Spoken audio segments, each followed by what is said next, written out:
महर्षि भृगु के शाप देने पर अग्निदेव ने कुपित होकर यह बात कही, ब्राह्मण, तुमने मुझे शाप देने का यह दुस्साहसपूर्ण कार्य क्यों किया? मैं सदा धर्म के लिए प्रयत्नशील रहता और सत्य एवं पक्षपात शून्य वचन बोलता हूँ। अतः उस राक्षस के पूछने पर यदि मैंने सच्ची बात कह दी तो इसमें मेरा क्या अपराध है?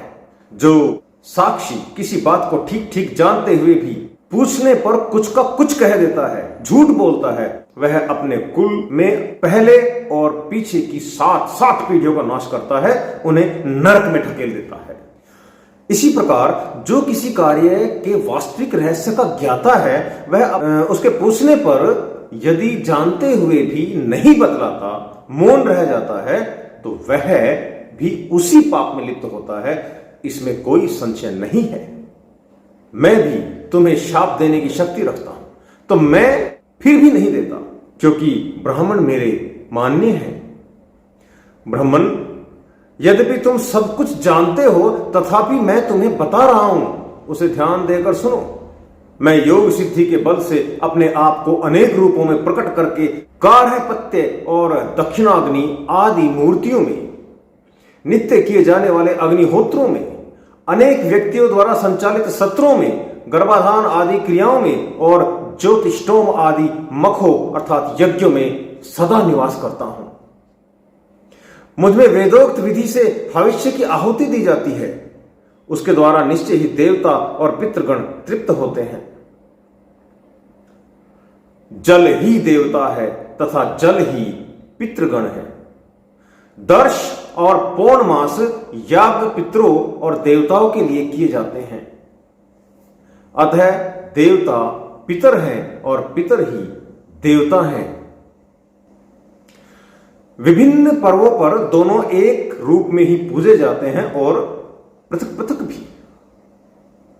मुझ में जो आहुतियां दी जाती हैं उसे देवता और पितर दोनों भक्षण करते हैं, इसलिए मैं देवताओं और पितरों का मुख माना जाता हूं।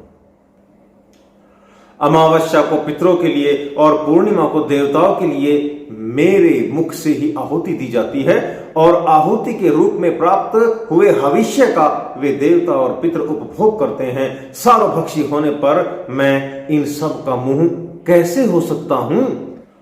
उग्र श्रवा जी कहते हैं, हे महर्षियों, तदंतर अग्निदेव ने कुछ सोच विचार कर द्विजों के अग्निहोत्र, यज्ञ, सत्र तथा संस्कार संबंधी क्रियाओं में से अपने आप को समेट लिया।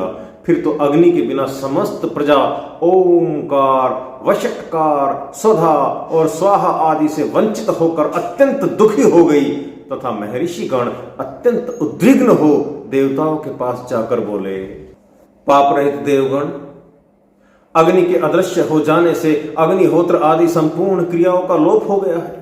इनमें तीनों लोकों के प्राणी किंकर्तव्य विमूढ़ हो गए हैं। अतः इस विषय में जो आवश्यक कर्तव्य हो उसे आप लोग करें। इससे अधिक विलंब नहीं होना चाहिए। तत्पश्चात ऋषि और देवता ब्रह्मा जी के पास गए और अग्नि को जो शाप मिला था एवं अग्नि के संपूर्ण क्रियाओं में जो अपने आप को समेट कर अदृश्य कर लिया था, वह सब समाचार निवेदन करते हुए बोले, महाभाग, किसी कारणवश महर्षि भृगु ने अग्निदेव को सर्वभक्षी होने का शाप दे दिया है, किंतु वे संपूर्ण देवताओं के मुख, यज्ञ भाग के अग्रभोक्ता तथा संपूर्ण लोकों में दी हुई आहुतियों के उपभोग करने वाले होकर भी सर्वभक्षी कैसे हो सकेंगे? देवताओं तथा ऋषियों की बात सुनकर विश्व विधाता ब्रह्मा जी ने प्राणियों को उत्पन्न होने वाले अविनाशी अग्नि को बुलाकर मधुर वाणी से कहा, हे हुताशन, यहां समस्त लोकों के सृष्टा और संहारक तुम ही हो। तुम ही तीनों लोकों को धारण करने वाले हो।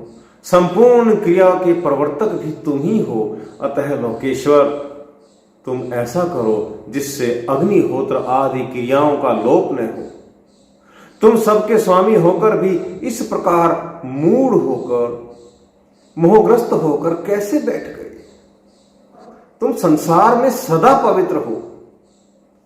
समस्त प्राणियों की गति भी तुम ही हो।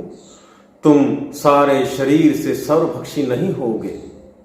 अग्निदेव तुम्हारे अपान देश में जो ज्वालाएं होंगी वे ही सब कुछ भक्षण करेंगी।